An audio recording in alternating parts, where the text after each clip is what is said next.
Since the dawn of myth and legend, giants have fascinated mankind, signifying primeval might, savage nature, and the awful magnitude of a world beyond the common man. From the frost-bitten peaks of Norse mythology to the elaborately detailed subterranean landscapes of current tabletop role-playing games, giants have grown from basic emblems of chaos and devastation. Fantasy fiction and gaming have taken this old foundation and developed sophisticated taxonomies of giant kind that continue to enthrall readers and gamers around the world. Folklore traditions all over the world have giants, representing the tremendous forces of nature and humanity's desire to control them. Norse mythology is perhaps the most significant source for giants in Western fantasy. Their universe is inhabited by the Jotnar, powerful creatures who lived in Jotunheim and were in a perpetual conflict with the Aesir gods. This conflict is a constant source of drama in Norse cosmology. In ancient Greece, the Gigantes were monstrous beings born from the earth goddess Gaia, who battled the Olympian gods in a war known as the Gigantomachy in Celtic tradition. They are said to have given rise to the Fomorians, chaotic supernatural beings associated with darkness, cold, and the sea. These folkloric traditions have been inherited and reshaped by fantasy literature, with giants gaining more nuanced characterization and a secondary world with its own internal logic and history. J.R.R. Tolkien draws heavily on Norse and Germanic sources in constructing the mythological structure of Middle-earth. Authors such as Neil Gaiman retain the majesty and menace of the ancient giant traditions, but reinterpret the Norse giants as creatures with their dignity, their motivations, and their place in a cosmic order. Hill giants and fire giants. Among the several species of giant kind, hill giants are the most approachable. They are the personification of sheer strength and animal cunning, with none of the delicacy or magical prowess of their more exalted cousins. They are generally shown as huge, filthy humanoids who live in crude caves or crude wood and stone fortifications in mountainous and broken country, and who subsist by raiding, scavenging, and intimidating lesser folk unfortunate enough to live in their vicinity. As far as social structures go, they don't really have any, save for dominance hierarchies which are maintained through physical violence. The strongest individual becomes the commander of any particular warband through sheer cruelty. Hill giants, despite their low status among giants, did appear in some of the most seminal and beloved works of fantasy gaming literature. Gary Gygax's adventure module Against the Giants, released as a series of individual modules from 1978 to 1979, and later as a single product in 1981, began its first part with the attack on a hill giant steading, making these creatures the entry point of a grand escalating campaign against more and more powerful giant lords. The hill giants of the module are organised enough to carry out coordinated raids on human settlements and to defend their fortified home with considerable ferocity. This helped solidify the idea that even the weakest giant type should not be underestimated by players who assumed that their lower status made them trivial opponents. Fire giants are among the most visually striking and culturally rich of the classic giant races. Typically represented as large humanoids with coal-black or deep crimson skin, enormous beards of blazing hair, and a deep affinity for the heat and forge work of volcanic locales.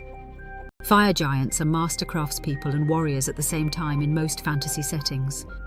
They build huge fortresses out of black iron and volcanic rock in the mountain ranges, and calderas they prefer, and create weapons and armour of formidable quality that show their mastery of metalwork. Their societies are generally organised along rigorous military and meritocratic lines, with the greatest esteem going to the best smiths and the fiercest warriors, generating cultures that prize skill, discipline, and the capacity for organised violence above all other traits. The fire giant tradition is mythological in origin and goes back into Norse cosmology. Surtur is one of the most frightening and primordially important entities in the entire legendary realm. In Neil Gaiman's Norse Mythology, 2017, Surtur is described as a being predating the gods, guarding the domain of Muspelheim with a flaming sword, and destined at Ragnarok to sweep through the 9 worlds and reduce them to ash before a new creation can rise from the ruins. In Gaiman's interpretation, Surtur is not just a monster to be slain, but a cosmic force with its gravity and necessity, whose destructive purpose in the universe is as necessary as the gods themselves. This literary approach can enable present-day readers to see the deep mythological significance of the fire giant archetype. Frost giants and stone giants. Frost giants are perhaps the most renowned of all the traditional giant races in Western fantasy, their image inextricably linked to the bleak, icebound landscapes of Norse mythology and the various literary and creative traditions that have drawn inspiration from it. In the Norse cosmological tradition, the frost giants, or Hrimthursar, were among the oldest and most powerful of the Jotnar, and they represented the deadly and indiscriminate might of winter in a civilization where the long, brutal Scandinavian cold was a real threat to survival. Almost all fantasy representations of frost giants maintain their northern, wintry nature as gigantic beings with pale or blue-tinged skin who dwell in icy fortresses and frozen mountain ranges, who use cold-based magic and derive power from environments that are deadly to the average mortal. One of the most vivid and visceral literary manifestations of the frost giant tradition is the short story The Frost Giant's Daughter by Robert E. Howard, written in 1934 and published in 1953 as part of the Conan the Barbarian cycle. In Howard's tale, Conan encounters two massive frost giants with white skin in the icy wastes of the far north and their unearthly daughter. The story combines the raw physical threat of the giant tradition with supernatural eeriness and pulp adventure energy in a way that would prove hugely influential on the genre that followed.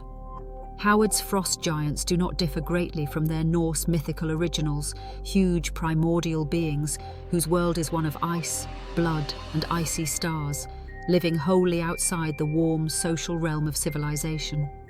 The story would be reprinted later in The Coming of Conan the Cimmerian, published by Del Rey Books in 2003. Stone giants are a unique and somewhat counterintuitive branch on the taxonomy of fantasy races, set apart from their more violent cousins by their patience, their contemplative nature, and a deep spiritual connection to the mountain rock that is both their physical environment and the core of their cultural identity. Stone giants in most fantasy traditions are usually reclusive and deliberate, rather than the boisterous hill giants or the warlike fire giants. They are very reverent of stone in all its forms and have mastered the art of throwing boulders with astonishing accuracy. Though they are mostly peaceful, they can be deadly if cornered. Their societies tend to be organized around art and craftsmanship, with the most skilled stone carvers holding the highest social rank.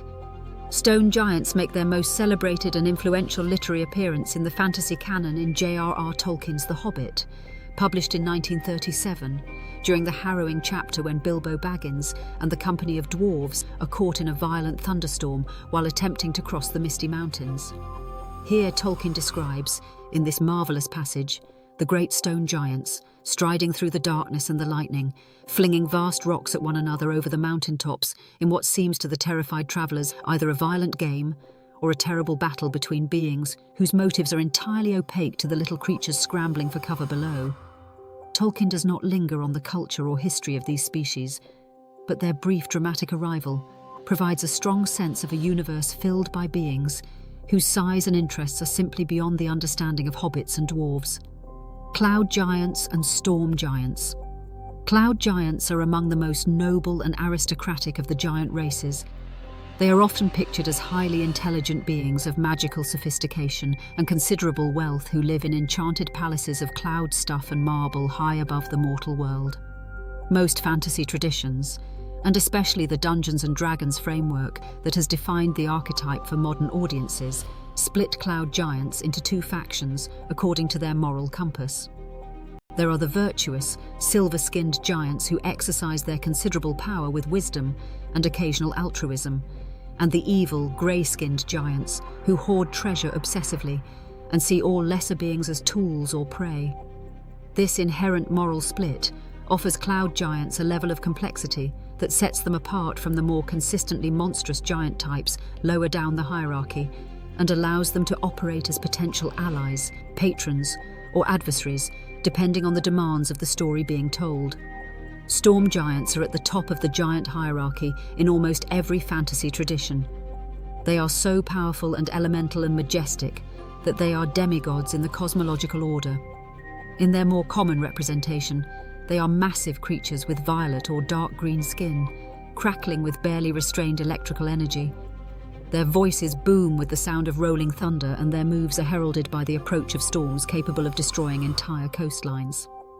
Unlike the brutish hill giants or the militaristic fire giants, storm giants are depicted almost universally as solitary, ancient, and philosophical, preferring lives of isolation in the depths of the ocean or the highest and most inaccessible mountain peaks, rather than engaging in the conflicts that occupy lesser beings. In Christopher Perkins's Storm King's Thunder, 2016, the most emotionally complex and narratively central treatment of storm giants in contemporary fantasy gaming, the entire campaign arc revolves around the fate of Hecaton, the king of all giant kind and a storm giant of immeasurable power. Hecaton is not a simple villain or hurdle, but a tragic character, a monarch who has been paralyzed by his personal grief at the murder of his wife, and whose inexplicable disappearance has caused a cascade of political upheaval amongst all the enormous races. And indeed, the adventure depicts Hecaton's weakness and sorrow in an evocative fashion, and players will view the storm giant king not as a creature of unassailable strength, but as a being capable of immense grief and love whose demise resonates throughout the universe. The 6 classic giant races, from the crude, violent hill giants at the bottom of the Ordning to the majestic, world-weary storm giants at its top, together form one of the most elaborate and internally coherent taxonomies of imaginary beings in the entire history of fantasy literature and gaming. Each type is based on old mythological roots, but it incorporates the innovations of decades of literary adaptation and game design. The result is a set of archetypes that are both recognizable and limitless subjects for new stories. From J.R.R. Tolkien's stone giants lobbing boulders in a mountain storm to the tragic storm, Giant King at the heart of a modern adventure campaign, these creatures remain vessels for some of fantasy's most enduring themes, including the relationship between power and wisdom, the grandeur and indifference of the natural world, and the smallness of ordinary beings in the face of forces immeasurably older and greater than themselves.